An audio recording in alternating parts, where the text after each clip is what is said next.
E allora parlare di mafia, parlarne sempre e soprattutto parlarne con i ragazzi.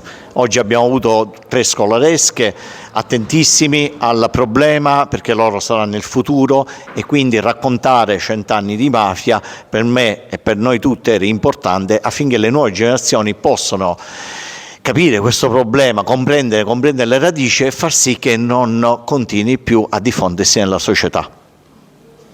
Sì, parlare, oltretutto cantare, visto che io sono un cantautore, abbiamo fatto ascoltare delle canzoni proprio che parlavano di questo argomento. È stato bellissimo far collaborare, far entusiasmare i ragazzi con il brano il cui testo è di Pippo Fava, La musica è mia, che parla dei sogni. Quindi dobbiamo dare a questi ragazzi sempre la possibilità di sognare, di avere una visione è importante e oggi gli hanno già tolto da parecchio tempo questa idea della visione. Noi cerchiamo di comunicargli e di rinnovare questa idea della visione.